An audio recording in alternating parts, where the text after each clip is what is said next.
नारायण बने और नारी से लक्ष्मी बने। तो तुम ऐसे बन सकते हो। जब तुम ब्रह्मा मुख वंशावली बनते हो तब शिव बाबा ब्रह्मा मुख से तुमको ये नाली सुनाते हैं। इतना रात दिन का फर्क है। वेद शास्त्र आदि पढ़ते पढ़ते घोर अंधियारे में चले गए हो।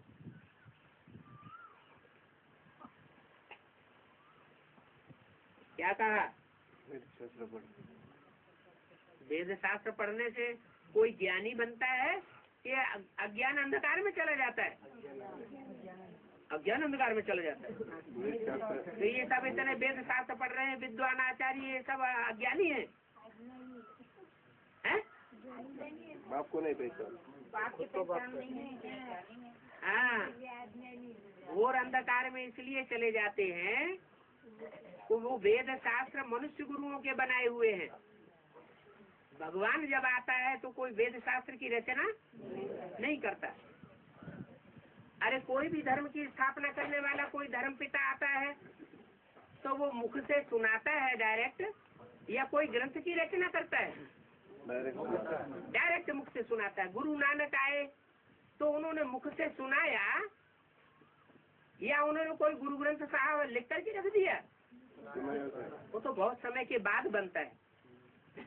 ऐसे ही और धर्म पिताओं की तरह सनातन धर्म की स्थापना करने वाला परम पिता परमात्मा भी जब इस सृष्टि पर आता है कोई ग्रंथ नहीं बनाता, वो भी मुख से डायरेक्ट बच्चों के सन्मुख होकर के सुनाता है। कोई ग्रंथ की रचना नहीं करता है। हाँ, ब्रह्मा मुख से तुमको ये नारे सुनाते हैं। वेद शास्त्र लिख करके नहीं रख जाते। वो वेद शास्त्र तो मनुष्य गुरुओं के लिखे हुए हैं। मनुष्य गुरु खुद भी अंधकार में है, खुद भी जन्म मरण के चक्र में आते जाते हैं और दुनिया को भी जन्म मरण के चक्र में लपेटे में ले जाते हैं। भक्ति मार्ग का घोर अंधियारा हो गया है। कोई भी बाप को जानते नहीं है जिससे ज्ञान की रोशनी मिले। ज्ञान की रोशनी देने वाला दुनिया में कौन होता है? एक सूर्य से ज्ञान की रोशनी मिलती है या चंद्रमा से रोशनी मिलती है? अरे चंद्रमा तो खुद प्रकाशित होता ही नहीं, वो तो सूर्य के प्रकाश से प्रकाशित है। ये सितारे सूर्य के प्रकाश से प्रकाशित हैं। एक सूर्य में ही अखंड रोशनी होती है। तो इस सूर्य की तुलना परमात्मा बाप से की जाती है। वो परमात्मा बाप वही अज्ञान अंधकार को दूर करने वाला है।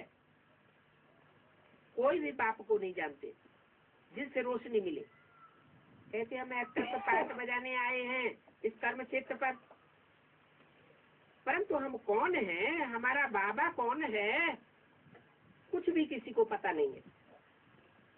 शक्ति चक्र कैसे फिरता है कुछ भी जानते नहीं है। गाया भी हुआ है अहिल्याएं, गणकाएं, कुब्जाएं, उनको आकर के पढ़ाते हैं। पढ़ने वाले भी कौन? अहिल्याएं, जो भगवान की पढ़ाई पढ़ने के लिए अहि माने सांप को भी पकड़ के ले आती है कि तुम बैठ करके यहाँ पढ़ाई पढ़ो। अब सर्प सर्पणी भगवान के दरबार में आकर के बैठेंगे तो वो डसेंगे या ज्ञान सुनेंगे? और तो एक दूसरे को डसना शुरू कर देंगे। तो गाया हुआ है ऐसी अहिल्याएं, सर्परूपी अहि को ले आती है भगवान की सभा में मोह के कारण, क्योंकि उन सर्पों से उनका लगाव लग जाता है, अटैचमेंट हो जाता है। तो मना करने पर भी वो मानती नहीं है और भगवान की सभा में उन्हीं को पकड़ के ले आती है। तो गाया हुआ ऐसी अहिल्याओं को आकर के पढ़ाता हूँ, गणिकाओं को पढ़ाता हूँ।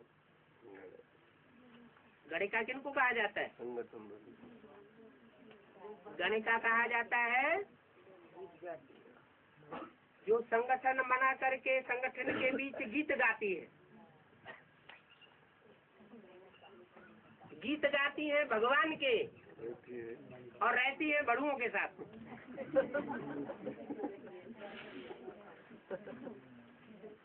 अरे गीत और महिमा गाई जाए तो सच्ची महिमा और गीत कब कहा जाए? जो गाया जाए, जो गायन किया जाए, उस बात को माना भी जाए ना। प्रैक्टिकल जीवन में अगर मानता है तब तो ठीक है। प्रैक्टिकल जीवन में, अपने जीवन में मानता नहीं और दूसरों को पढ़ाई पढ़ाता है तो वही बात हो गई, आप गुरुजी बैंगन खाएं दूसरे को तरकीब सिखाएं, वो तो ऐसी दुनिया बनाएंगे। तो बोला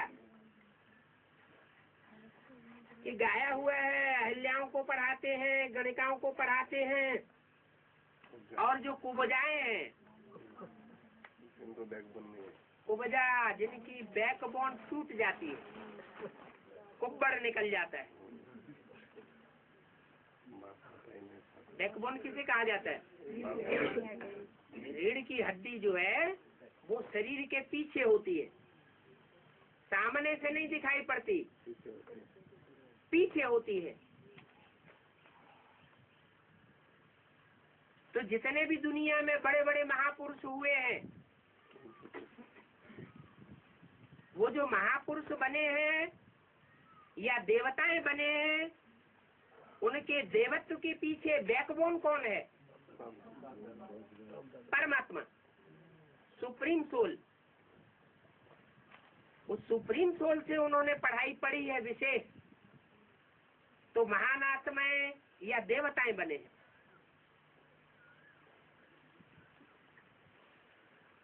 अगर उनकी बैकबोन टूट जाए,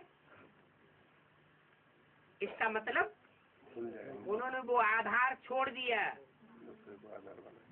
आधार मिलते हुए भी आधार को जो छोड़ दे तो शास्त्रों में भी उसका गायन है। करते डार परसमन देही, कांच किरच बदले में लेही। हाथ में पारसमणि आ जाए किसी के और पारसमणि को छोड़ दे, फेंक दे, और कांच के रथ हाथ में लेने के लिए भाग खड़ा हो, तो उसको क्या कहा जाएगा? अनाड़ी ही कहा जाएगा। तो ऐसी जो कुबजाएं हैं, जिनको भगवान बाप मिलता भी है और मिलने के बाद उस आधार को छोड़ देती है, दूसरे दूसरे आधार पकड़ लेती है, तो उन कुबजाओं का भी आकर के मैं उद्धार करता हूँ। प्रदर्शनी में बहुत बड़े बड़े आदमी भी आते हैं, परंतु जो बड़े बड़े आदमी ज्ञान की प्रदर्शनी में आते हैं, उनकी तकदीर में नहीं है। तो प्रदर्शनी में आकर के अच्छा अच्छा तो कहते हैं और अच्छा अच्छा कह करके फिर चले जाते हैं। बाप तो है ही गरीब निवाज। बड़े बड़े करोड़पतियों को ज्ञान नहीं देता है, किसको देता है? जो गरीब गरीब आबलाएं हैं, अहिल्याएं हैं, गणिकाएं हैं, कुबजाएं हैं, उनको आकर के पढ़ाते हैं। 100 प्रदर्शनी सुनने वालों में से कोई मुश्किल एक साहूकार निकलेगा, तो भी निकलेगा तो, लेकिन गारंटी नहीं है कि वो ऊंच पद पा जाए। क्यों? क्योंकि गरीबों के बीच में एक साहूकार आकर संगठन में बैठेगा तो उसको अहंकार चढ़ा हुआ रहेगा कि नहीं? उसको अहंकार जरूर चढ़ा हुआ रहेगा। तो भगवान बाप के सामने आकर कोई अहंकारी बना रहे तो उसको प्राप्ति नहीं हो सकती। तो 100 में से मुश्किल कोई एक साहूकार निकलेगा, सो भी ऊंच पद नहीं पा सकते। तुम सब हो गरीब। माताओं के पास थोड़े ही बहुत पैसे रहते हैं। माताओं के सारे पैसे पिताएं छीन लेते हैं, अपनी बैंक में अपने पास जमा करके रखते हैं, माताओं के हाथ में देते नहीं, आधीन बना के रखते हैं। तो माताओं के पास थोड़े बहुत पैसे रहते हैं, जो खर्चे के लिए दिया तो उसमें से कुछ कुच्चा करके बचा लिया, वो ही है। और कन्याओं के पास तो कुछ भी नहीं होता। कन्याओं के पास कहाँ से आए? वो तो फिर भी हाफ पार्टनर है माताएं। कन्याएं तो हाफ पार्टनर भी नहीं होती। कन्याएं वर्षा ले नहीं सकती, बच्चे तो फुल मालिक होते हैं। तो ऐसी ऐसी जो कन्याएं होती हैं, जिनके पास अपनी कोई मिल्कियत नहीं होती,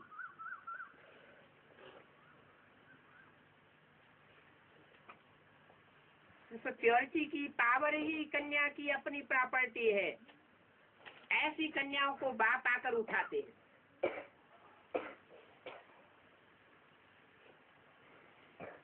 पहले पहले उठाते हैं। एक तो पढ़ाई की ब्रह्मचारी की लाइफ है,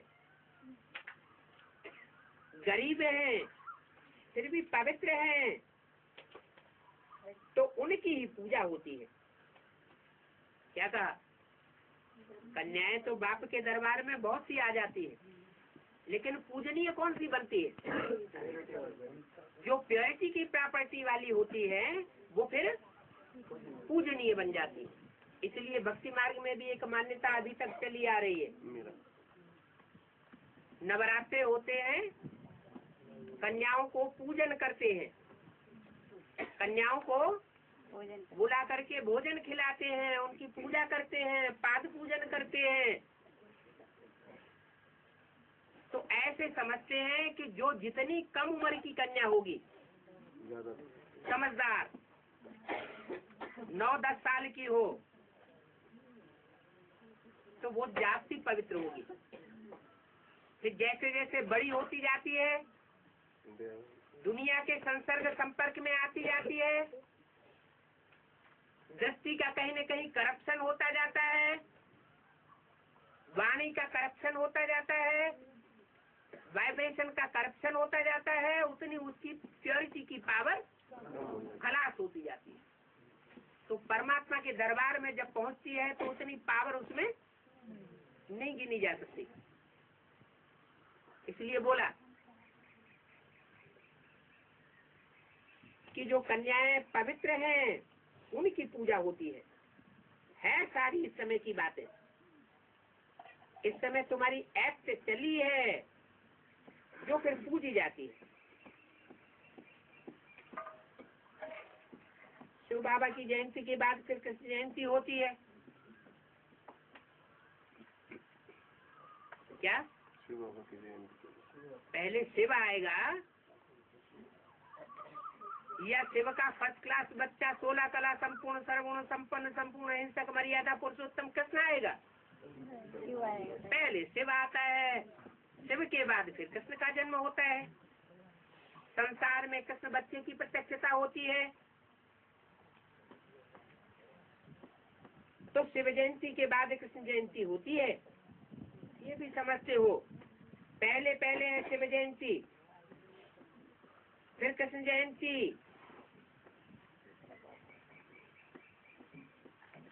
क्या? शिव जयंती शिव जयंती फिर कृष्ण जयंती। तुम जानते हो शिव जयंती से फिर कृष्ण भी और राम भी आकर के जन्म लेते हैं। पहले कौन जन्म लेगा? राम जन्म लेगा या कृष्ण जन्म लेगा? भक्ति मार्ग में पहले कृष्ण का जन्म मनाया जाता है कि राम का जन्म पहले मनाया जाता है? चैत्र में राम का जन्म पहले होता है, चैत्र में, उसके बाद कृष्ण जन्म होता है। इससे साबित होता है कि परमात्मा बाप पहले राम के तन में आता है, प्रत्यक्ष होता है संसार में, फिर राम वाली आत्मा के द्वारा, राम बाप के द्वारा फिर कृष्ण बच्चे का जन्म होता है।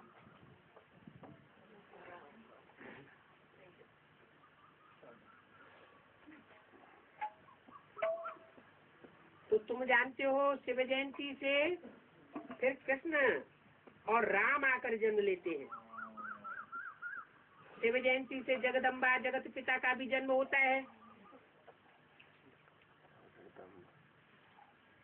क्या? जगत पिता और जगदम्बा। शिव माना सुप्रीम सोल ज्योति बिंदु, पहले उसकी प्रत्यक्षता हो, उसके बाद वो जिनके द्वारा इस सृष्टि की रचना करता है उन जगत पिता जगदम्बा की प्रत्यक्षता हो।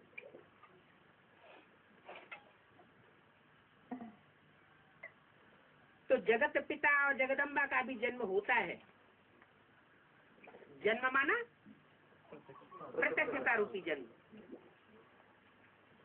जैसे बच्चा जन्म लेता है तो पहले गुप्त होता है, गर्भ में गुप्त होता है और बाद में संसार के सामने प्रत्यक्ष हो जाता है।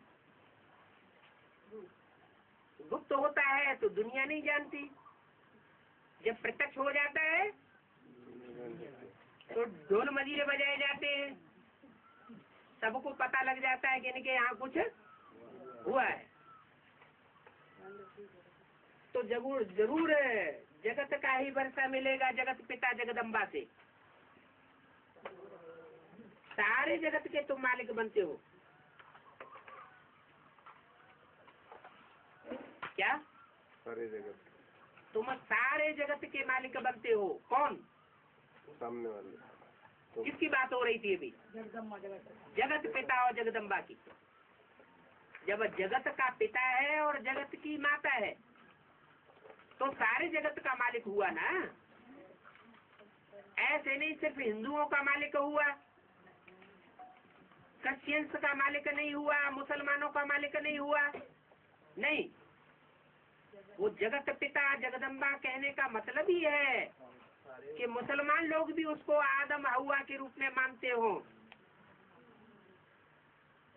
क्रिश्चियन लोग भी उसको एडम और ईव के रूप में मानते हैं, जैनी लोग भी उसको आदिनाथ आदिनाथनी के रूप में मानते हैं, और हिंदुओं में तो शंकर पार्वती कहा ही जाता है, सृष्टि की आदि पिता माता को। तो बोला सारे जगत के तुम मालिक बनते हो। जगत माता है जगत की मलिका। क्या? मालिका। जगत की मलिका जगदम्बा का बहुत बड़ा मेला लगता है। मालिका। क्यों बड़ा मेला लगता है?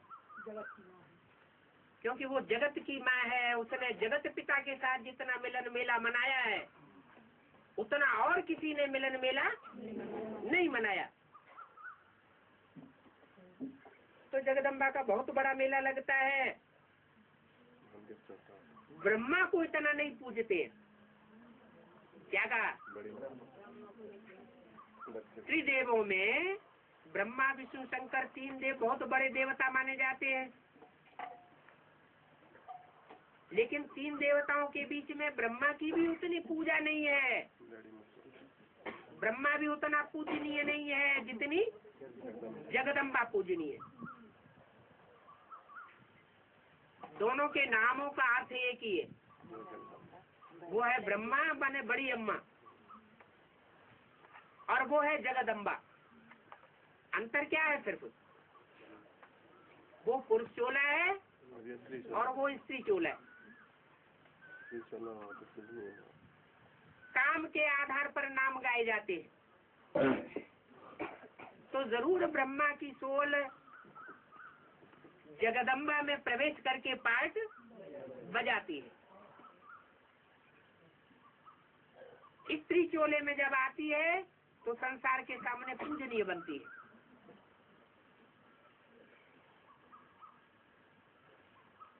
जगत माता है, जगत की अम्बा मलिका जगदम्बा का बहुत मेला लगता है। ब्रह्मा को इतना नहीं पूजते हैं, कितना पूजते हैं। मंदिर भी नहीं होता। सिर्फ खेड़ ब्रह्मा में मंदिर है, अजमेर में सिर्फ एक मंदिर है, और उस मंदिर में भी वहाँ के पुजारी लोग ही पूजा करते हैं। बाहर से आने वाले दर्शनार्थी उसकी पूजा नहीं करते। कहाँ की यादगार हुई? माउंट आबू की। अभी माउंट आबू में जो माउंट आबू में रहने वाले लोग हैं सरेंडर्ड, वो ब्रह्मा को भगवान मान करके पूजते हैं। सारी दुनिया ब्रह्मा को भगवान के रूप में नहीं मानती। तो ब्रह्मा को इतना नहीं पूजते, तो बाप माताओं को आगे रखते हैं। शिव शक्तियों माताओं को सबने ठोकर मारी है।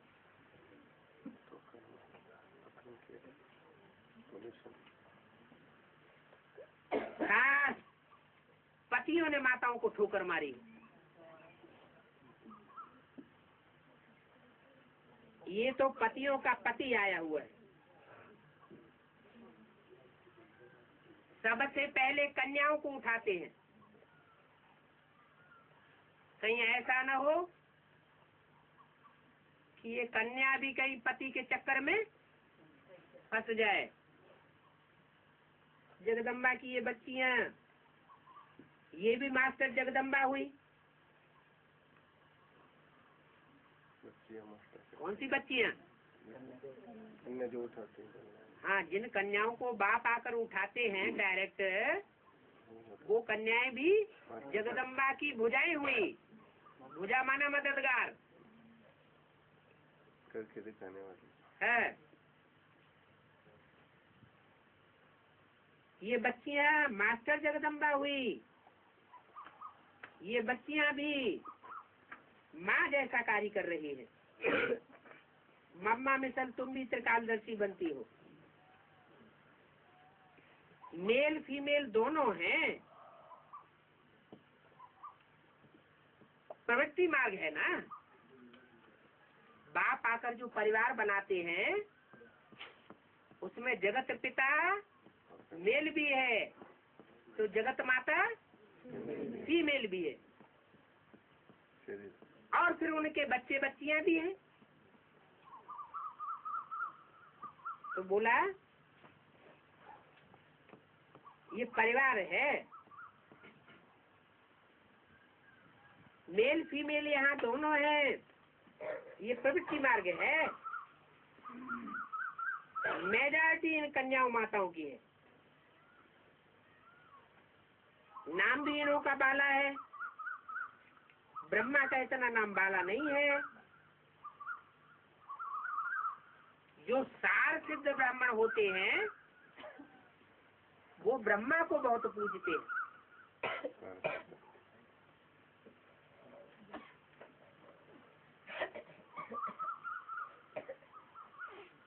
दो प्रकार के ब्राह्मण होते हैं,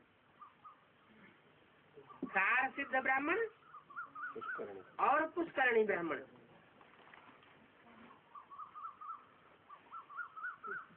पुष्कर में ब्रह्मा की पूजा होती है।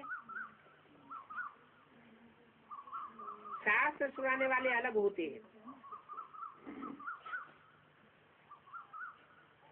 और जो मर जाते हैं उनके घरों में जाकर के भोजन खाने वाले, धामा खाने वाले ब्राह्मण अलग होते हैं।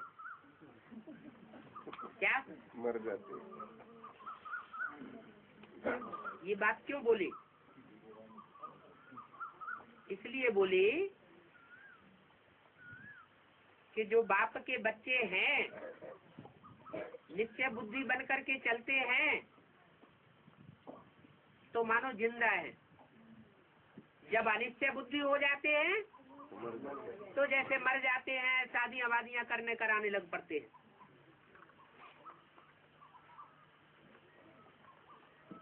तो बोला मर जाने वालों के यहाँ भोजन खाने वाले अलग होते हैं, और ज्ञान सुनाने वाले अलग ब्राह्मण होते हैं। ये सब बातें बाप बैठ समझाते हैं। तो ब्राह्मणों की दुनिया में ये दो तरह के ब्राह्मण कौन से हैं?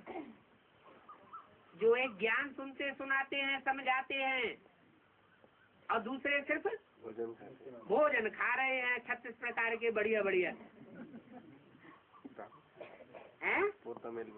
हाँ, तो कौन से दो प्रकार के ब्राह्मण हुए इधर? हाँ, एक मुखवंशावली है जो मुख से ज्ञान सुनते हैं सन्मुख, और दूसरों को सुनाते भी हैं, और दूसरे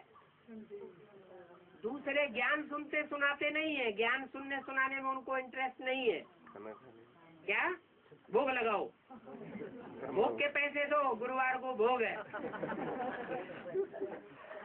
मेले मना खड़े करो, पैसे लाओ।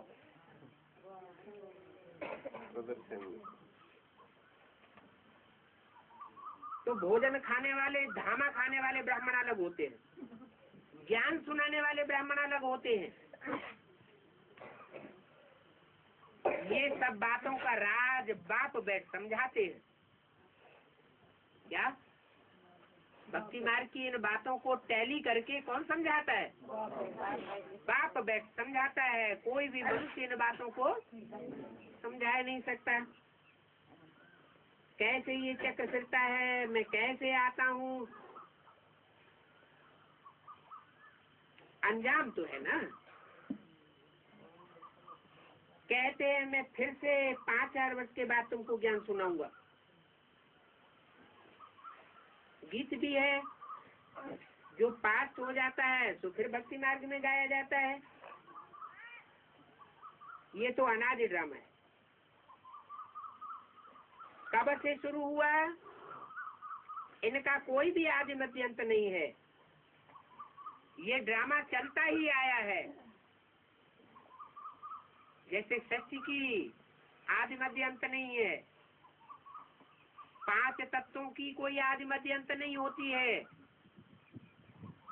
और आत्माओं की भी कोई आदि मध्य अंत नहीं होती है, सदा है ही है। तो ये भी 5,000 वर्ष का ड्रामा है जो हूबहू रिपीट होता रहता है। अनादि ड्रामा है। बाप आए समझाते हैं ये ड्रामा कैसे चलता रहता है। 84 जन्म है, तो भी किसके हैं?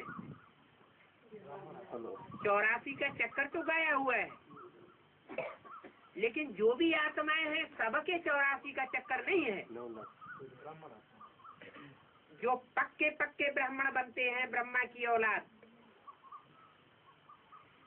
जो पक्के पक्के 16 कला संपूर्ण देवता बनते हैं, उन्हीं के 84 जन्म होते हैं। क्योंकि ब्राह्मणों की भी 9 कुरियां गाई हुई है। क्या 9 कुरियां गाई हुई हैं? कोई 20 बिसवा के, कोई 19 बिसवा के, कोई 18 बिसवा के, कोई कश्यप गोत्र के, कोई भरद्वाज गोत्र के। 9 ऋषि गाए हुए हैं। 9 ऋषियों की संतान 9 प्रकार के ब्राह्मण गाए हुए हैं। ये कहाँ बनते हैं? ये इसी संगम युग पर इसका फाउंडेशन पड़ता है। जो जैसा पुरुषार्थ करते हैं और दूसरों को कराते हैं, वो वैसी कोटि के ब्राह्मण बन जाते हैं। जो ब्राह्मण सो देवता तो सब बनते हैं,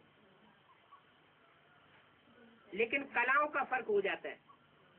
कोई 16 कला संपूर्ण बनते हैं, कोई 15 कला संपूर्ण बनते हैं, कोई 14 कला संपूर्ण बनते हैं।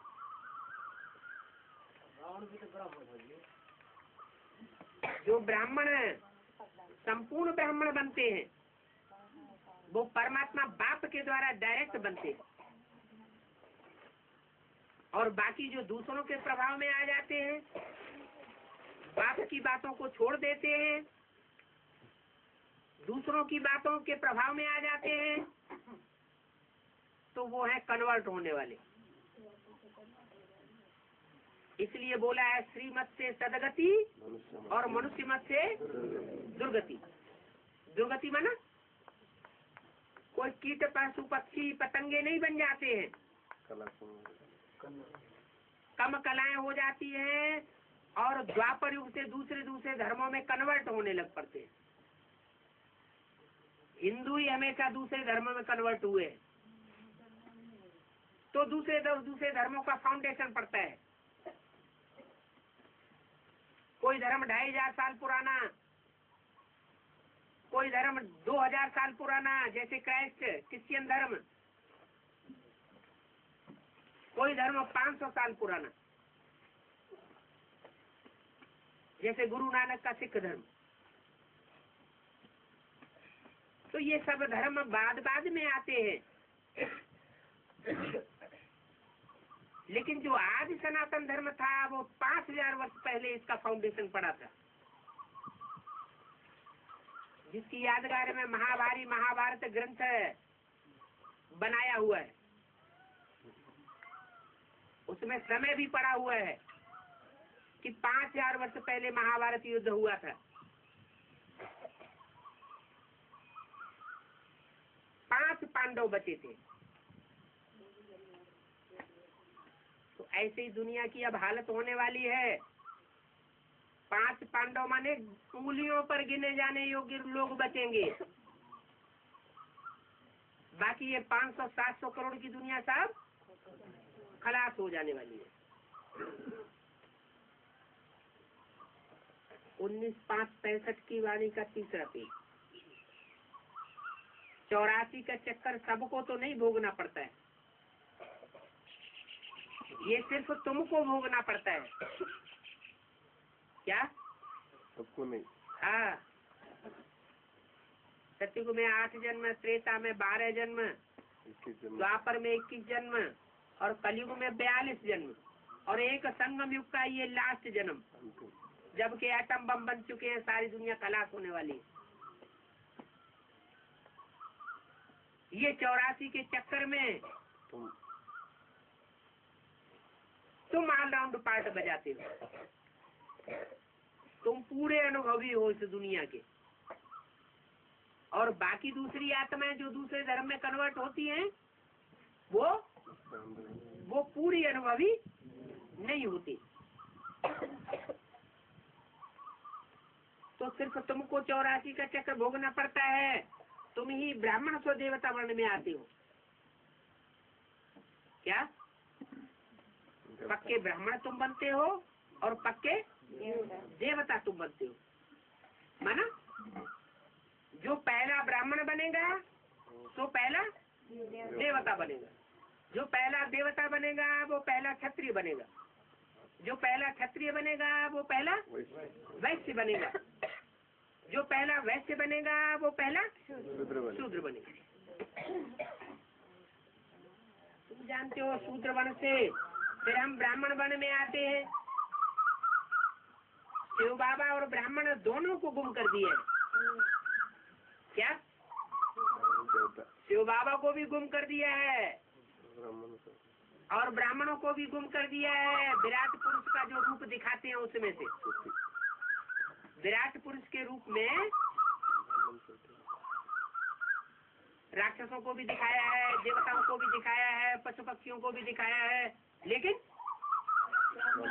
शिव बाबा को नहीं दिखाया और ब्राह्मणों को नहीं दिखाया। जो सबसे ऊंचे हैं उनको गुम कर दिया। क्यों गुम कर दिया? हाँ, क्योंकि जो भगत हैं, जो नॉलेज को पूरा नहीं पहचान पाते हैं, नहीं समझ पाते हैं, वो उन ब्राह्मणों को ही नीच समझते, भगवान के पाठ को ही नीच समझते, इसलिए उनको उड़ा देते।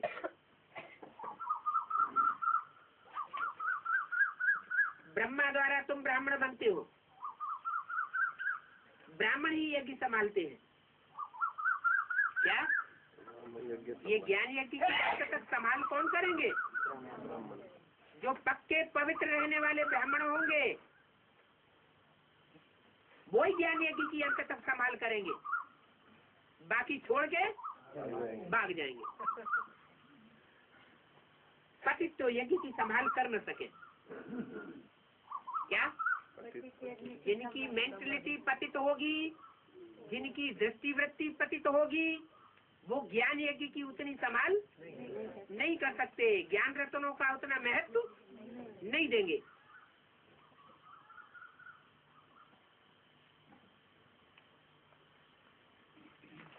जब यज्ञ रखते हैं तो विकार में नहीं जाते हैं।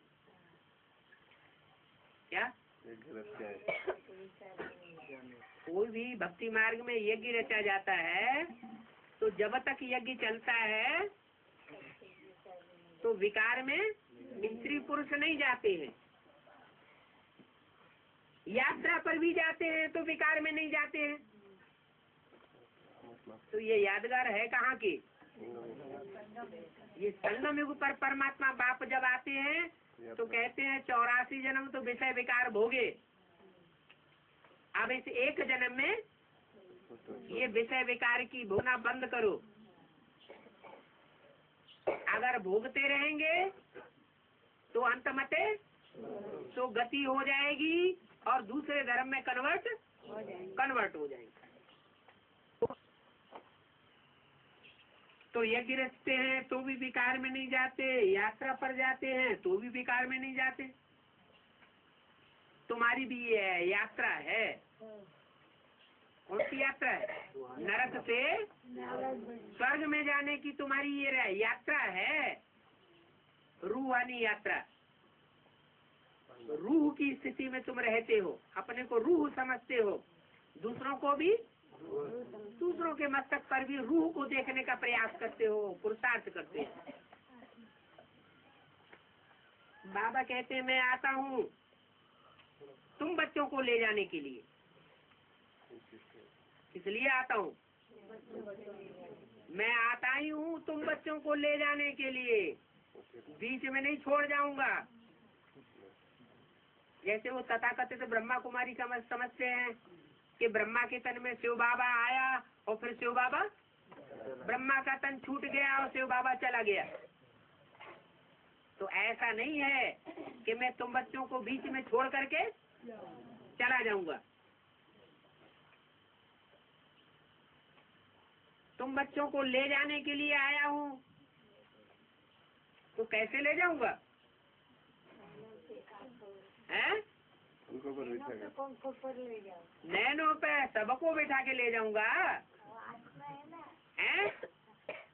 बहुत से तो जब नैनों पे बैठाने की कोशिश करूंगा तो दस्ती भी नहीं लेंगे, नीचे आंख कर लेंगे। कोई तो झुटका खाने के आधार के कुंभकर्ण के भांति बन चुके, कोई तो फिर उनके अंदर घृणा भरी हुई है तो वो भी दस्ती नहीं लेंगे, क्योंकि दूसरे को प्रभाव में आ जाते हैं। तो बोला तुम बच्चों को ले जाने के लिए आया हूँ। तो कोई को तो पलकों पर बिठा कर ले जाते हैं। फिर बोला तुम सबको मच्छरों में से ले जाऊंगा। कैसे ले जाऊंगा? मच्छरों में से ले जाऊंगा। ये क्या बात हुई? हैं? जबरदस्ती। भैंसों में सल नहीं ले जाऊंगा, हाथियों में सल नहीं ले जाऊंगा। क्या? तुम हाथी मिसल चलते फिरते रहो दे अभिमान में, ऐसी स्टेज में तुमको ले जाऊं तो नहीं हो सकता। कैसी स्टेज में ले जाऊंगा? जैसे मच्छर होता है उसकी कोई वैल्यू नहीं होती। मच्छर आके कहीं जिस्म में बैठा पट से मार दिया, कोई वैल्यू नहीं, कोई पाप नहीं लगता। तो ऐसे तुम आत्माओं की ये स्टेज बन जाए। क्या स्टेज बन जाए? कि मैं आत्मा हूँ, मैं और मेरा मेरा सब खलास हो जाए। मच्छरों की भी कोई महलमानियां मकान होते हैं क्या? मित्र संबंधी होते हैं क्या? एक ही दम होता है। तो बोला मच्छरों में से ले जाऊंगा। तुम जानते हो हम सब रूहानी यात्रा पर जा रहे हैं, अर्थात जहाँ से आए हैं वहीं जा रहे हैं। हम सब परम धाम से आए हैं। मुसलमान लोग कहते हैं अर्श में रहने वाला है खुदा। फर्श में रहने वाला, फर्श में नहीं, पहले कहते थे, अभी तो वो भी सर्वव्यापी मानते हैं, जर्रे जर्रे में।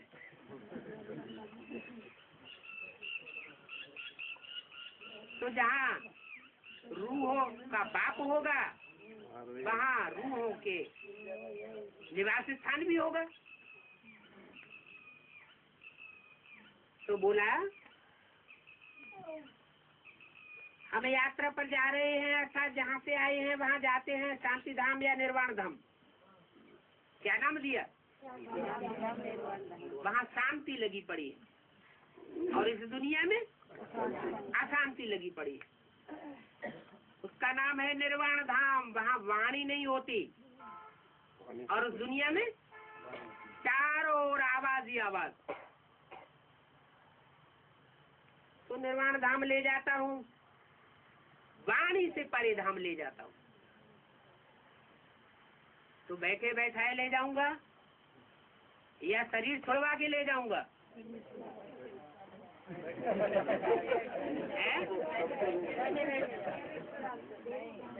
मार मूर के मुर्दा बना दूंगा तब ले जाऊंगा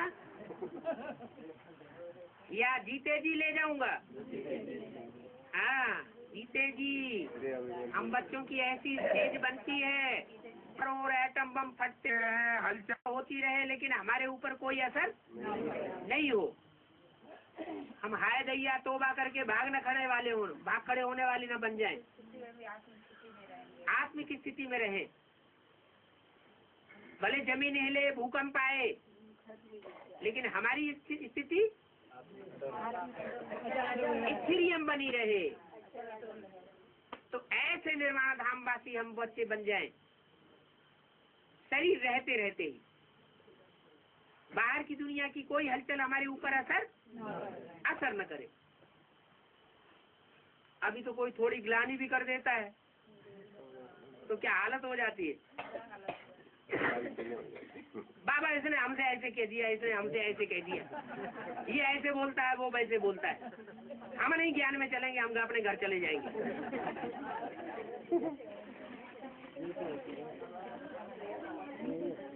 तो निर्वाण धाम का वासी आया हुआ है, निर्वाण धाम में ले जाएगा, वाणी से परे धाम। वहाँ हम आत्माएं रहती है। क्या उस धाम में हम आत्मिक स्थिति वाले ही रह सकेंगे। जो देवहानि की स्थिति वाले हैं वो वहाँ नहीं रह सकेंगे। फिर हम देवता, क्षत्रिय, वैसे शूद्र बनते रहते हैं। अभी फिर ब्राह्मण बने हैं। जो ब्राह्मण बनेगा वो इस स्वर्ग में चलेगा। क्या इस शरीर के रहते रहते जो पक्का ब्राह्मण बनेगा वो फिर इस शरीर से स्वर्ग में भी जाएगा। जो युधिष्ठिर का गायन है, 5 पांडव स्त्रिय में नहीं रहे। कौन स्त्रिय में रहा अंत तक? धर्मराज, जो धर्म का राजा कहा जाता है। तो धर्मराज के जो बच्चे होंगे वो भी क्या होंगे? हैं? हाँ, मास्टर धर्मराज होंगे। धर्म की धारणाओं को मानने वाले और उन पर चलने वाले होंगे। तो बोला अभी फिर हम ब्राह्मण बने हैं। जो ब्राह्मण बनेगा तो स्वर्ग में चलेगा। वहाँ भी झूलों में झूलते हैं ना, वहाँ भी क्यों लगा दिया? यहाँ भी झूलते हैं। यहाँ ज्ञान के झूले में झूलते हो और वहाँ जो स्थूल झूले होंगे उन झूलों में झूलेंगे। झुलाने वाले ये है बैगरी झूला, पाई पैसे का। क्यों बैगरी झूला है, पाई पैसे का? ज्ञान जो स्थूल झूले डाले हुए हैं, जैसे गुजरात में हर घर में दरवाजे पर झूला पड़ा हुआ है, तो वो है बैगरी, पाई पैसे का झूला। वहाँ होगा रतनजड़ झूला। श्री कृष्ण का झूला कितना अच्छा श्रृंगारते हैं। उस कृष्ण के साथ सबका प्यार है। किस कृष्ण के साथ? जो संग में भी कृष्ण झूले में अभी झूल रहा है। गाते भी है ना, भजो राधे गोविंद, चलो वृंदावन। अभी तुम प्रैक्टिकल वहाँ चलने की तैयारी कर रहे हो। कहाँ चलने की? उस वृंदावन में चलने की तैयारी कर रहे हो, जहाँ राधे कृष्ण रास रचाए रहे होंगे। कौन सा रास? संस्कार मिलन का रास।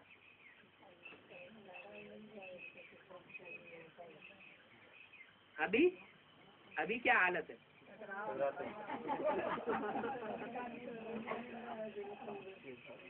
अभी तो संस्कार टकराए रहे हैं। फिर मच्छरों सदस्य बनाए दूंगा तो तब झुंड के झुंड जाएंगे। कुछ कीमत की नहीं। तो गाते भी है, भजो राधे गोविंद चलो वृंदावन। अभी तुम प्रैक्टिकल वहाँ चलने के लिए तैयार हो रहे हो। जानते हो हमारी मनोकामना पूरी होती है। ये तो है कंसपुरी। क्या? ये कोई कृष्णपुरी नहीं है। ये कौन सी पुरी है? कंसपुरी। अभी कोई राम राज्य नहीं आ गया। कौन सा राज्य है? ये अभी रावण राज्य है।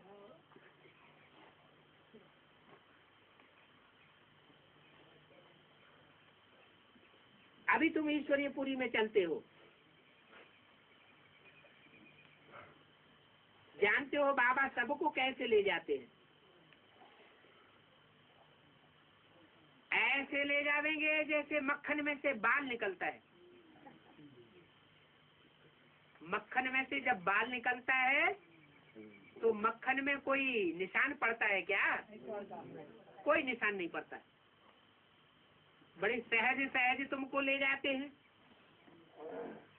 बाप तुमको कोई तकलीफ नहीं देते। कैसे सहज सहज बादशाही दे देते हैं विश्व की।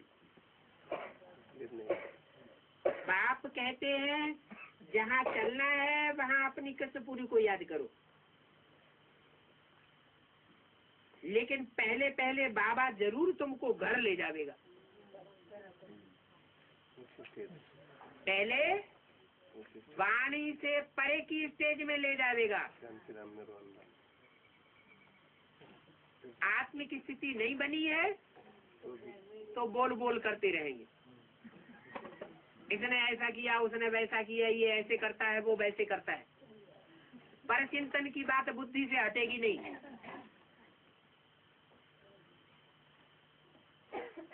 वो पर चिंतन करने वाली आत्मा पतन की जड़ है,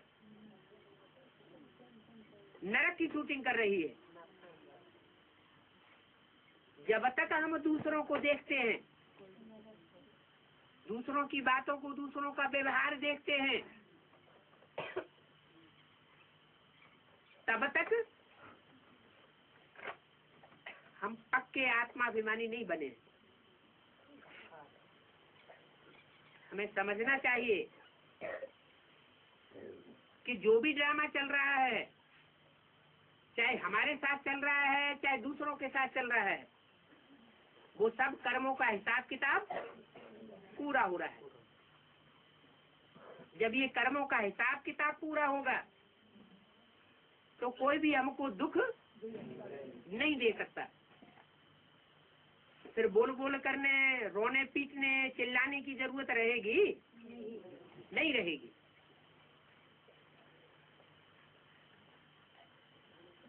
तो जानते हो हमारी मनोकामना पूरी होती है।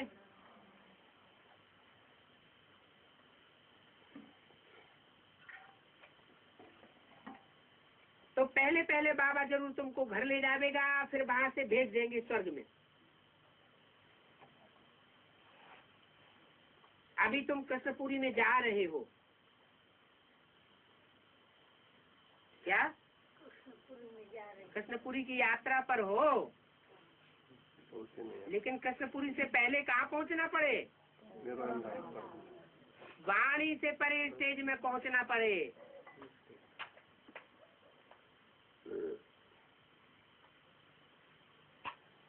तो अपने शांति धाम को याद करो, सुख धाम को याद करो।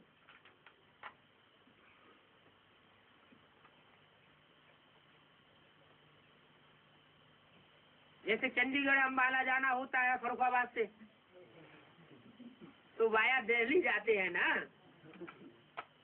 हैं? कि सीधे चले जाते हैं? वाया दिल्ली जाते हैं।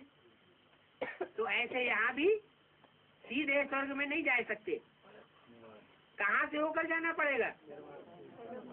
निर्वाण धाम होकर के जाना पड़े। शांत हो जाओ, चाहे कोई मारे, चाहे कोई पीटे, चाहे कोई गाली दे, कुछ भी करे, लेकिन क्या हो जाओ? शांत हो जाओ, शांति धाम के वासी बन जाओ।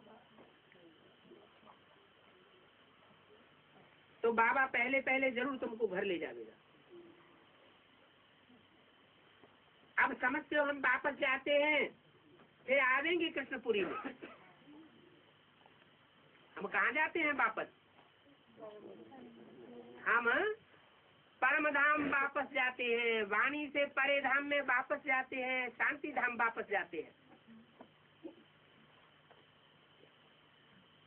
ये रिटर्न जर्नी हमारी हो रही है।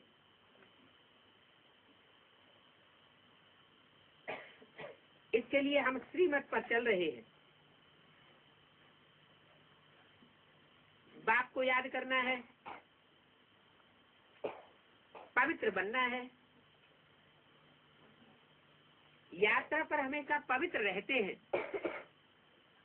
चाहे अमरनाथ की यात्रा पर जाएं, चाहे कोई भी तीर्थ यात्रा पर जावेंगे, तो पति पत्नी ही साथ में हो रह करके क्यों न जाएं, लेकिन पवित्रता का पालन जरूर करेंगे। पढ़ाई भी ब्रह्मचर्य में पढ़े हैं। शादी कर पढ़ाई नहीं होती, क्यों? क्योंकि बुद्धि जो है वो गंध में लगी रहती है। तो गंध वाली बुद्धि में ज्ञान नहीं ठहर सकता। पवित्रता जरूर चाहिए। पवित्रता है तो सुख शांति आदि जरूर होगी। तो अपन को चेक करना पड़े, क्या हमने मन वचन कर्म से जैसी बाबा चाहता है वैसी पवित्रता को धारण करने का पक्का दृढ़ संकल्प कर लिया है, या सिर्फ कागज पर लिख करके दे दिया है, कोर्ट में स्टाम्प पेपर पर, कि हम पवित्र रहेंगे सारे जीवन।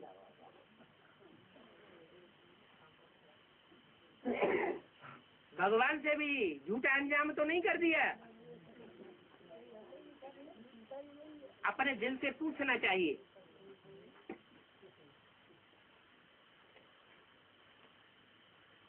बाप को याद करना है, पवित्र बनना है। बनना है माना अभी पवित्र बने नहीं है, बनना है।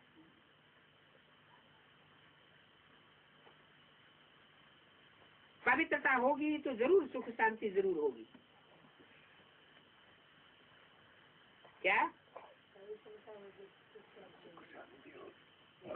प्योरिटी की निशानी क्या? यूनिटी देखने में आवेगी, और जहाँ यूनिटी होगी वहाँ हंसते बहलते रहेंगे, प्रसन्न बने रहेंगे। जैसे पहले बड़े बड़े परिवार होते थे,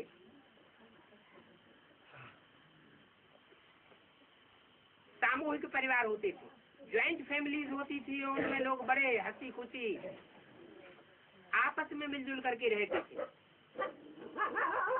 तो ऐसी यूनिटी देखने में आवेगी।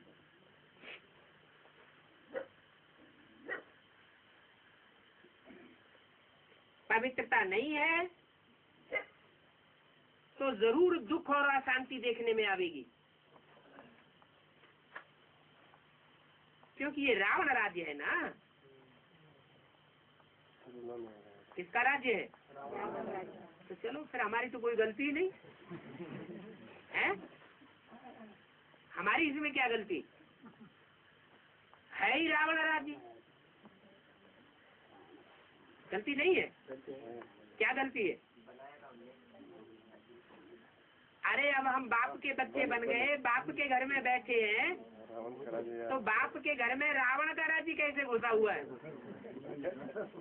कोई बाप का बच्चा होता है और कोई चोर चकार गुंडा घर में घुसे आए तो चुपचाप बैठा रहेगा क्या? क्या करेगा? है? मार के भगा देगा? यहाँ मार के भगाने की बात नहीं है। क्या? यहाँ वाइब्रेशन से मजबूत होने की बात है।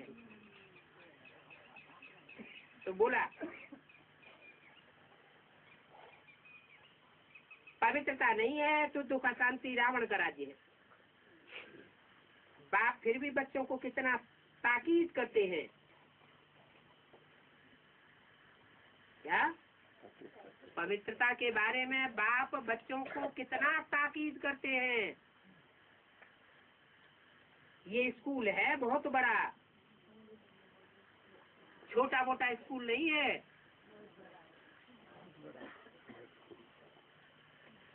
ये वर्ल्ड गॉड फादरली यूनिवर्सिटी है।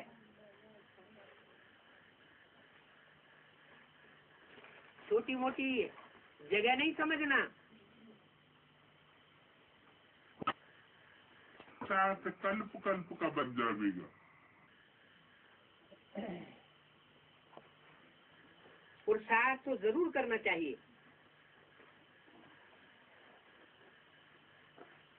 जरूर पढ़ना चाहिए। भगवान खुद पढ़ाते हैं। क्या? जहाँ भगवान खुद पढ़ाते हैं तो वहाँ पढ़ाई जरूर पढ़ना चाहिए, क्योंकि 5000 वर्ष के ड्रामा की शूटिंग यहाँ हो रही है। 5000 वर्ष का भाग्य अभी बन रहा है। एक दिन भी पढ़ाई मिस नहीं करनी चाहिए। किस बात पर सबसे ज्यादा है अटेंशन? पढ़ाई पर। मोस्ट वैल्यूएबल पढ़ाई है। इससे ज्यादा वैल्यूएबल पढ़ाई और किसी जन्म में होती नहीं। पढ़ाई जरा भी मिस नहीं करनी चाहिए। ये बाबा जो है ना, कौन सा बाबा? ये कभी मुरली मिस नहीं करेगा।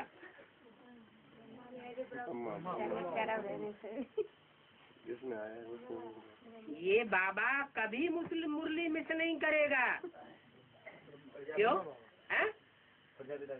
प्रजापिता की बात है। 65 में प्रजापिता था। आने वाले भविष्य के लिए बोला है। यह बाबा बोल रहा है, यह बाबा कभी मुरली मिस नहीं करेगा।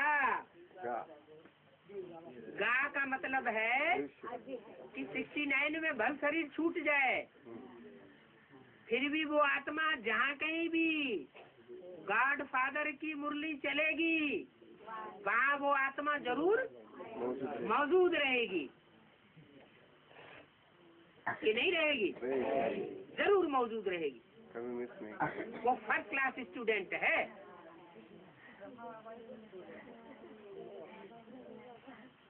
तो ये बाबा कभी भी मुरली मिस नहीं करेगा। चाहे शिव बाबा शिवालिक पहाड़ियों में पहुंच जाए, हाँ पहुँच गए। तो वहाँ भी पढ़ाई जाके पढ़ेगा। पढ़ाएगा। चाहे ये बाबा दिल्ली में पहुंच जाए, तो भी वो वहाँ जाकर के क्लास अटेंड जरूर करेगा। रास्ता प्रेम। माया मुरली मिस कर सकती है क्या? माया रावण का तो धंधा ही है। भगवान बाप के नजदीक जाने से आत्माओं को बचाओ।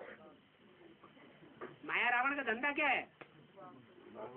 हाँ, बाप से मिलने से आत्माओं को किनारे कर दो। तो माया मुरली मिस कर सकती है, लेकिन बाबा नहीं करेगा। ये बाबा मुरली कभी भी मिस नहीं करेगा। यहाँ तुम बच्चे सन्मुख खजाने से झोली भर सकते हो।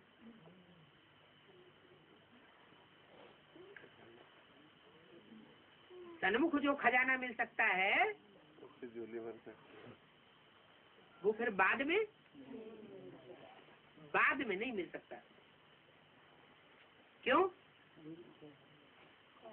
टैप रिकॉर्ड से या वीडियो कैसेट से क्यों नहीं मिल सकता?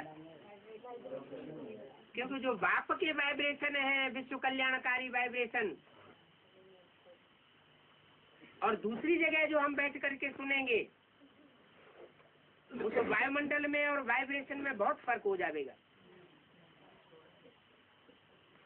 दूसरी जो आत्माएं हैं उनके बीच में हम बैठ के सुनेंगे तो उनके वाइब्रेशन का असर हमारे ऊपर संग का रंग लग जाएगा, और वो हमारे मुरली की धारणा को चेंज कर देंगे। इसलिए बोला, यहाँ तुम बच्चे सन्मुख खजाने से झोली भर सकते हो। जितना सन्मुख रहेंगे उतना नशा अच्छा चढ़ेगा। क्या? जितना सम्मुख रहेंगे। फिर क्या? फिर तो पकड़ लेना चाहिए, जैसे सिपाही पकड़ के ले जाता है।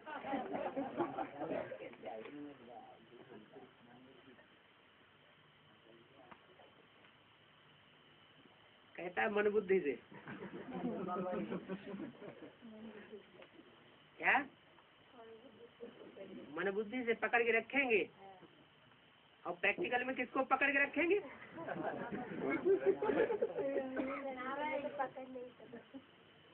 माना कुछ है दो राज।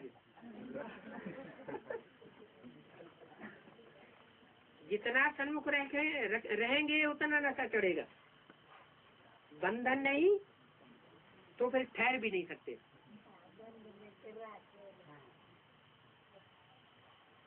अच्छा, बंधन नहीं है तो फिर ठहर भी सकते हो। क्या? भगवान बाप के सन्मुख कौन ठहर सकेंगे? जिनको दुनिया भी कोई बंधन नहीं होगा। पहले तो अपने मन का बंधन होता है सबसे बड़ा,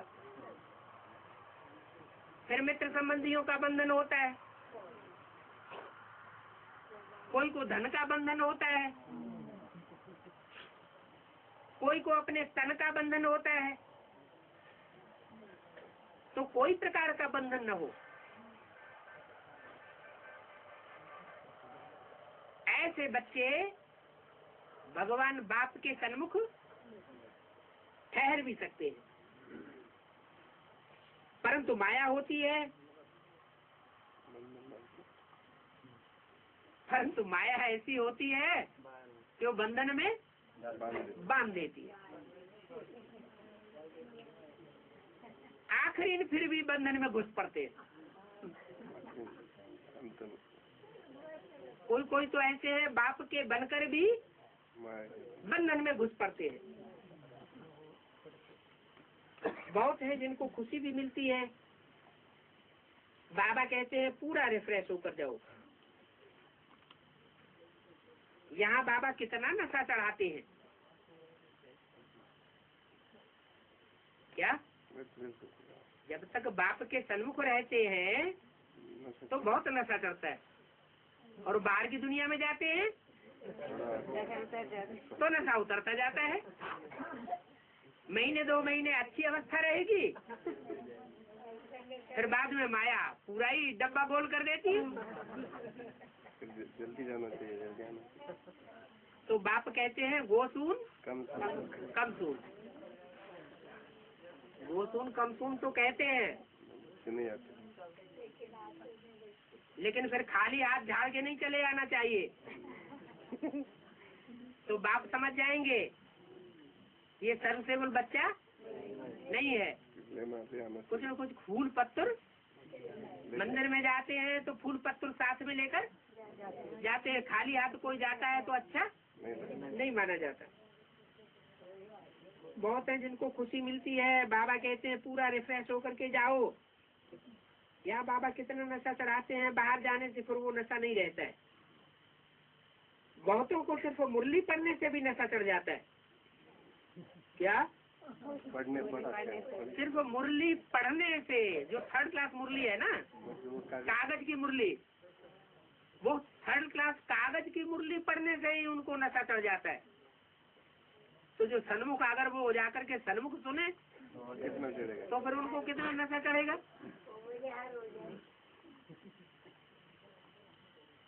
बड़ी आफतें आनी है। कहाँ नशा चढ़ा रहे हैं, कहाँ भय पैदा कर रहे हैं। बड़ी आफतें आनी है। मदद उनको मिलेगी जो बाप के बनेंगे। आफतें तो आनी है, लेकिन मदद उनको मिलेगी। मदद उनको मिलेगी जो बाप के बनेंगे। जो माया रावण के बन करके रहेंगे उनको फिर मदद नहीं मिल सकती। जो अच्छी रीति सर्विस करते हैं तो उनको अंत में सहायता मिलती है।